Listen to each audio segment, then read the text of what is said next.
idea of the Sampson County History Museum first started in 1984. It was the idea of Mr. Fess Turlington, Mr. Claude Moore, and Mr. Oscar Bizzle.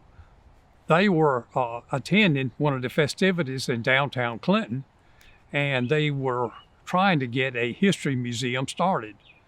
But it took until 1997 before it really came to fruition, when Mr. Fess Turlington obtained a grant from the Department of Cultural Resources and of a grant for $50,000 to start a history museum. Well, Mr. Turlington did not have any idea how to get it started, what to do, and that's when he contacted me. They came to our house, Jeannie and my residence, and they knew that I had some little experience in museum, and they knew I was interested in artifacts. They knew we were interested in starting museums because we had a museum of our own in Ingold. And they came and visited our museum, and they came and talked to us about would I be interested in helping them obtain a museum in Clinton. And so I agreed to do it. He said it won't be but like one day a week, and so I agreed to do that. And so we came and started with a big two-story house right downtown on Lisbon Street. Our main building, we first started off, we had a dental chair inside of it. This dental chair came from Ivanhoe. We had a post office on the inside of it. We had a Indian local Kahari tribe Indian artifacts. We had a radio that was an upside down radio that came from the hospital. And what I mean by upside down radio, the dials on the radio were upside down. And people say, well, what is that? That was when you were in the hospital and you were laying in your hospital bed, you looked up at your radio and you saw the dials were upside down. Only problem is you had to put money in the radio to make it work because it was not free back then. We had the kitchen with one of the old stoves in there, a kerosene stove that you had to put kerosene to cook your meals. We had old dishes and old plates, several different things in the kitchen area there with some old saucers and dishes and pans, and it was just taking you back in time. We have several displays. One of the displays in there is a display of John Merrick.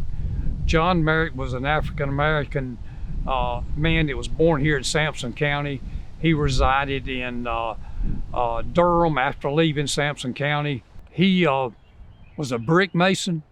He went from a brick mason to a wonderful businessman who had his hands in a great deal of business. He ended up starting several companies. One of them was an insurance company and was known worldwide for some of his business projects. He has his plaques in the city of Durham now on the streets. We had several African Americans from this county who did very, very well in business, and this county can be proud of all of them. Then our next venture was we were going to buy a military building. So we bought a 20 by 20 building, had it installed right next to the big two-story house. We filled it with military artifacts, and things were going really, really well, except it was taking more than just one afternoon a week. It was taking really several days a week to get everything going, but we really, really enjoyed it. So things were really going well, and Mr. Claude Moore, he passed away, and our board of directors and our board was kind of dwindling down some. And then Mr. Turlington came to me one day and said that he was ill. He had run out of money, that we were going to have to close the History Museum. Well, it did not sit well with me because I knew we had put our heart and soul in the museum here in Clinton.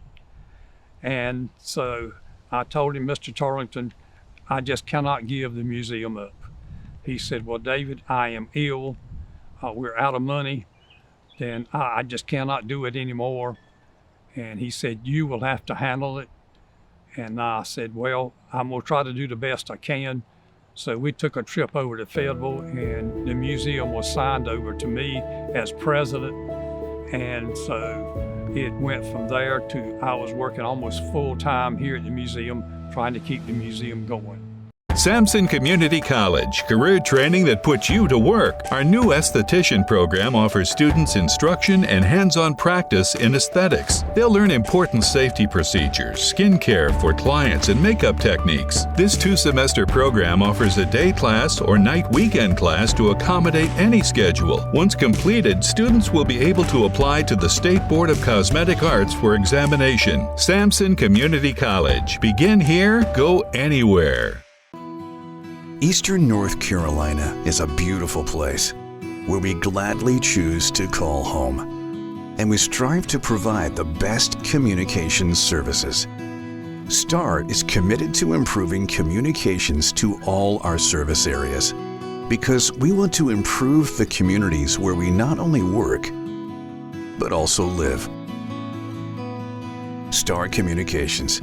We are neighbors serving neighbors. Mrs. Claude Moore called me and asked me to go over and talk to her. So I went over one afternoon and sat on her porch, and we talked about all of Mr. Claude Moore's possessions as far as his class of antiques, his buildings and all. She said it was too much for her to handle. She wanted to donate all the buildings and all of Mr. Claude's artifacts to Sampson County. And so I came back, I talked to the city of Clinton, would they be interested in giving us a little bit more room on the property here we had. I went to Mr. Jerry Hobbs, would he be interested in going over and talking with Ms. Moore and talking with the county commissioners and see if they would be interested in obtaining these buildings, moving them off the property there in Turkey, and moving them to here in Sampson County and the artifacts. Because to me, there was millions of dollars worth of artifacts and buildings there.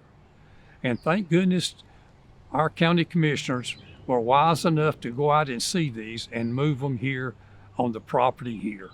So our museum started to really take hold and grow. And thank goodness for our commissioners. Our commissioners were really great. And our museum has really grown since then. Then after that, people started really donating to our museum. Mr. Billy Sutton came to me and told me, he said, David, you need to go out on Mathis Road and see what we have discovered. He said, we have discovered that there is a cabin that is located inside a big 2-story house there that we were fixing to demolish. And so I went out and looked, and lo and behold, there's a cabin inside of a big 2-story house. We went in and took the big 2-story house around it down and took the cabin apart and brought it here by the help of Webb Brown and his family. We brought the cabin here on the grounds and assembled it back again with the help, like I said, of Trooper Webb Brown and his family. So this was really another add to our museum here. This cabin was built in the 1700s. It is one of the oldest cabins around this part of the country. Our next venture was our law enforcement building. Our law enforcement building stands in the middle of our grounds here. And so we built the building, we filled it with law enforcement memorabilia. And also we were lucky enough to find a jail, a portable convict card that Mr. James Izell had obtained in 1950. This was a 1916 mobile convict card. Very few of these exist in the world, and we were lucky enough to have one. Mr. James Izell of Izell Trucking Company called Jeannie and I and told us to come down and check this out. We went down, Jeannie and I did, and pulled this thing virtually out of the weeds and the briars. We brought it to Clinton and took it to Robinson Machine Company out on 403. And between Mr. Thomas Robinson and my nephew, James Bryan King, and we restored it with the help of Thomas Robinson. And we brought it here to the grounds. We had the building large enough and the doors wide enough to get this inside of our building. And meanwhile, they were tearing the 1950 jail down on Vance Street. I went to the contractor and asked the contractor, would he be interested in saving one of those cells for our law enforcement building?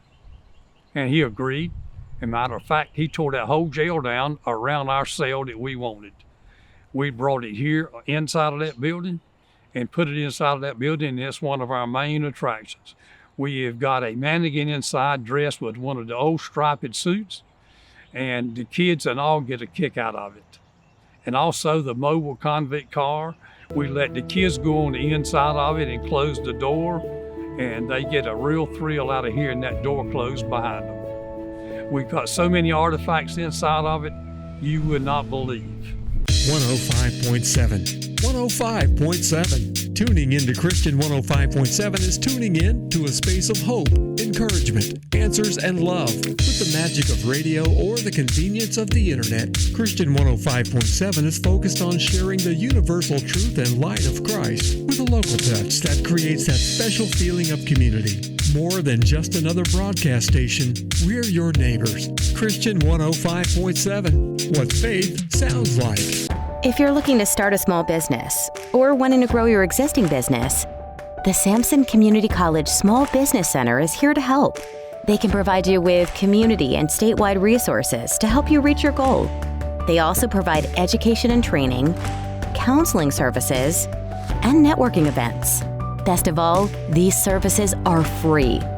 Let the Small Business Center help you turn your dreams into a reality. Contact the Small Business Center today.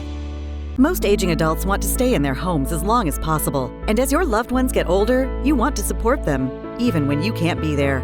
Star is proud to offer Star Alert. This new system is now mobile and has GPS compatibility, so your loved ones can live their lives and you can have peace of mind, knowing they can get the help they need with just the simple push of a button. The new Star Alert also offers automatic fall detection, so help will be alerted even if they can't press the button. Call and ask about Star Alert today.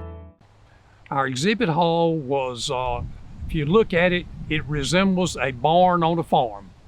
Mr. George Upton and Mr. Dan Bailey built the building. Mr. George Upton was one of our agriculture agents here in Sampson County, and Dan Bailey was one of his assistants. They were very instrumental in all the agriculture in this county for many, many, many years. I miss George and Dan both. They were so instrumental all through our museum here. They were so interested in helping to bring in the students here on our grounds at the museum. And behind me back here is our grist mill stone. It came from Hall's Pond out on the Salemburg Highway. It was donated to the museum here by Maxwell and Lila Maxwell. It's covered with a nice covered shelter. We're so proud of that, being here at the museum. The blacksmith shop here to my left, we built our blacksmith shop. Our blacksmith shop was utilized anytime that we had a big function here at the museum. The kids were very interested in seeing the blacksmith in action, bending and making horseshoes and different things. And under the shelter here was a tobacco setter. So many kids didn't ever see a tobacco setter. A lot of grown folks had never seen a tobacco setter. But it was really, really interesting to see that. And the blacksmith shop, we enlarged that for our fire truck to be put in. Our fire truck is a 1941 Ford fire truck. It was donated by Roseboro's, city of Roseboro, and it was restored by Lamar Brewer. He did a super job of restoring our fire truck. We're so proud of it. We hope one day that we can get it out and send it back to Roseboro and let them drive it in their parade we're looking forward to doing that. But it's been a blessing to our museum here. Our agriculture building, okay, the Westbrook Grange and the North Carolina Grange all got together and they paid for our building out back. We call it our agriculture building because it obtains so many artifacts pertaining to agriculture. There are so many things in there with tobacco, cotton, but the most unusual thing was our two-headed pig. Our two-headed pig that we had in there, school kids would come in there for 1 year and they'd see that two-headed pig. They'd come back the second year and they'd say, "Where's the two-headed pig?" They would remember from year to year about the two-headed pig. But there's just so many things in there that you see.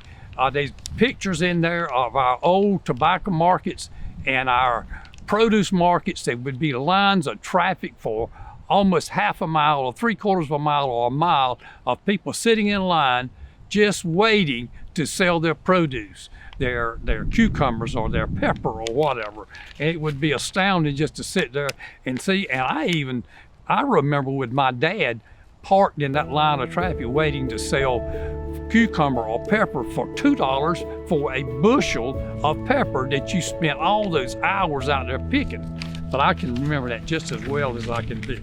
If you run a business, you need sales. To get sales, you need customers. To get customers, you need exposure. Let our team of experts craft and produce the perfect video ad to reach your intended audience while making the most of your advertising dollars. Call 1-800-706-6538 or visit starcom.net to contact our Star Communications production team and get your business moving to the next level. Sampson Community College, career training that puts you to work. Our fire and technical rescue programs prepare students for a career in fire service or volunteer service. Earn your initial certifications or Con Ed hour requirements to maintain your certification. Classes run year-round and are available to anyone over the age of 15. Currently, we are offering specialty training certifications that include technical rescue, water rescue, and vehicle rescue. Sampson Community College. Begin here, go anywhere. The Wooten store. The Wooten store is standing there with a big Gulf sign beside of it and a Gulf gas pump. It was donated to the museum of Mr. Clark Wooten. And how that all came about is one day I was at a meeting with Mr.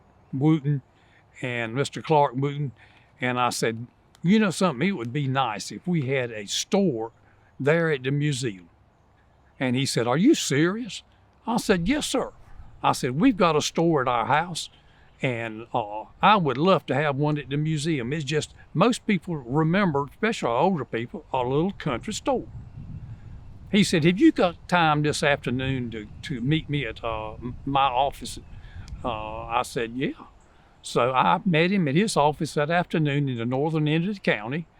And so I met him there, and he said, "Come on, ride me out to the country at our farm." So I rode with him out there, and guess what? We rode out there, and there was the prettiest country store you had ever seen. We went inside, and it was still full, the shelves and all of all these Coca-Colas, all the stock shelves were still full. It's the prettiest Coca-Cola machines thing you ever seen.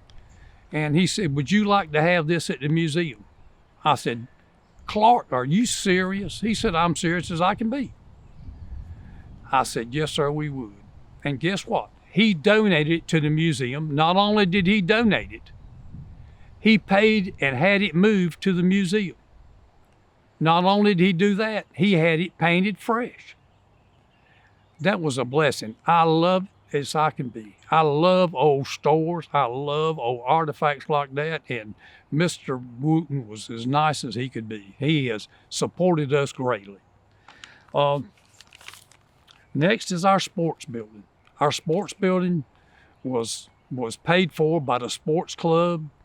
It was in honor of Mr. Nathan Gay, and on the inside of our sports building, there's all sorts of sports memorabilia. It was dedicated to people that has been sports oriented, is people with, just like the Virginia coach, Terry Holland, people like that has been, outstanding in this county.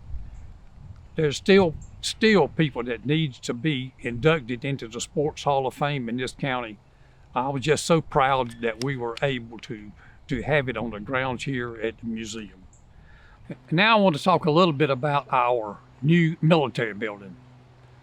Our new military building is a state-of-the-art military building. The museum is so proud of our new military building. It is state-of-the-art. If you go on the inside of it, you would never think it would be here in the city of Clinton.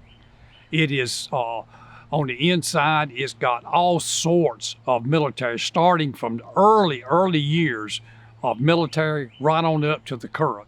It's got a parachute hanging on the inside with one of the soldiers that is hanging there. Just starting from the very beginning, we got so many artifacts from the Civil War. It's got from World War I, World War II. I'm just so proud of it. It's a long time coming. You just have to visit to see it. Here at the Sampson County History Museum, our mission is to preserve our history for our county. As our logo goes, a key to our past and a key to our future. We also want to thank our county commissioners for funding the museum. We've got people traveling from all over the world. We just wish everybody in this county could come by and see what we have here at the museum. We have a nice staff here that runs the museum. We appreciate the city of Clinton, what they do to help the museum. We don't want anybody to be left out that helps us here at the museum. Thank you very much for joining us. It's been a pleasure talking to you, and a pleasure for you visiting the Sampson County History Museum. We hope you can come and visit and join us. This is a pleasure